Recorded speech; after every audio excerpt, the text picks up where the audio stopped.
of millions to drop in their tracks is the most important of Tesla's inventions.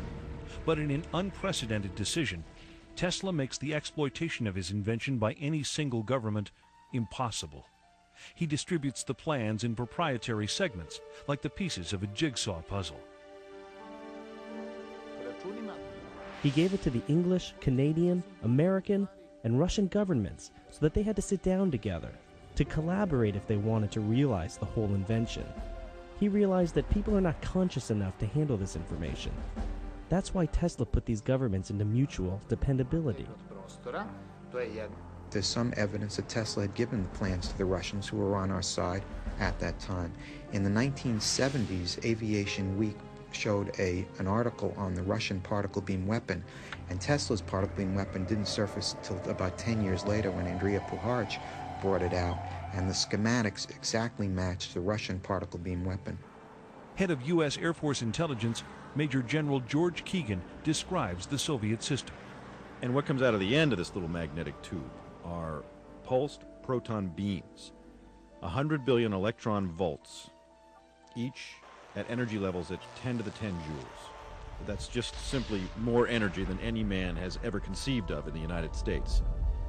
And then you have to bend that beam, and you have to burn it through the atmosphere, and you have to find an object to aim it at.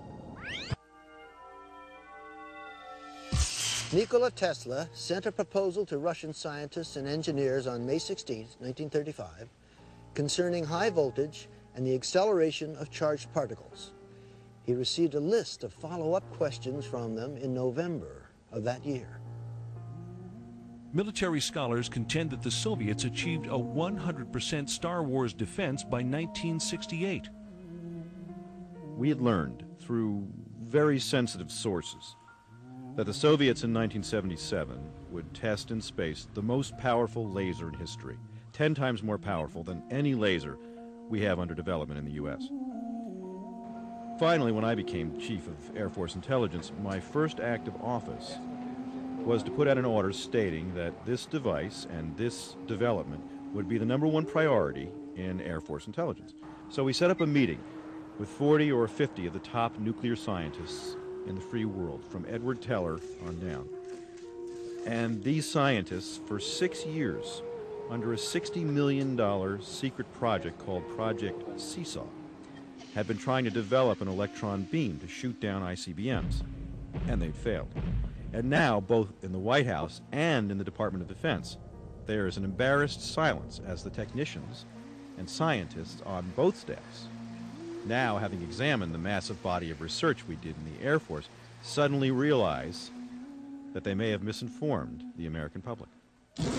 Was President Ronald Reagan merely attempting to catch up with the Soviets in his development of the Strategic Defense Initiative? All we can do is make sure that technology becomes the ally and protector of peace, that we build better shields rather than sharper and more deadly swords. In so doing, maybe we can help to bring an end to the brutal legacy of modern warfare.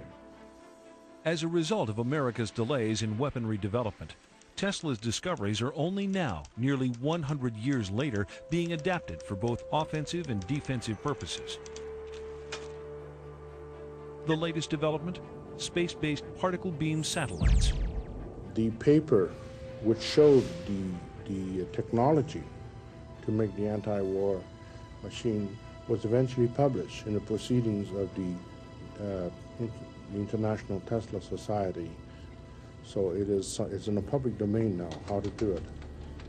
And what is uncanny is that when one knows today's Star Wars program and the beam weaponry that has been selected, it is almost identical to what was proposed by Tesla. At the time that I came across the documents, I took it to experts in the aerospace field and asked them to look at his technique for generating high voltages.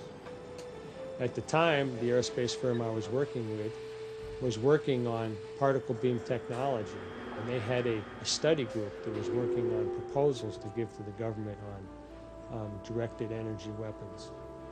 I gave that proposal to the Advanced Projects Research Team and asked them to consider it. The only word that I ever got back from them was that they said it was interesting, and they would say no more. Tesla certainly spoke of a very large series of very powerful weapons. I think that's a reasonable thing, and let's approach it this way. Certainly I'm on record as saying the weapons exist and that several nations have weaponized them. We know that the Russians very early on were interested in things like free energy right out of the vacuum, and they were interested in weapons. What became of Tesla's weapon? It's never been heard from since. It may be something that's in a closet somewhere. It may be something that's used. 3 other nations of the world also developed those weapons and resoundingly checked the Soviet Union. The other 3 are friendly to the United States, not hostile. And I think that played one great part in the fall of the Soviet Empire. 3 other nations today are indeed working on what I call the Tesla weapons, or really scalar electromagnetic weapons. And these nations are not really friendly to the U.S. at all. So it's a much more dangerous world that has emerged. In an article published November 3rd, 1998, Bill Gertz of the Washington Times writes, "The Chinese Army is building laser weapons and already possesses particle beam weapons capable of damaging sensors on space-based reconnaissance and intelligence systems. If the People's Liberation Army has beam weapons, what about the U.S. military?" Under promise of anonymity, this Navy SEAL spoke about current capabilities. We do have particle beam weapons. I've used them. We did underwater tests off the coast of California. The capabilities are awesome. You can knock down a satellite, a ship, a plane, anything. In the global race for new technology,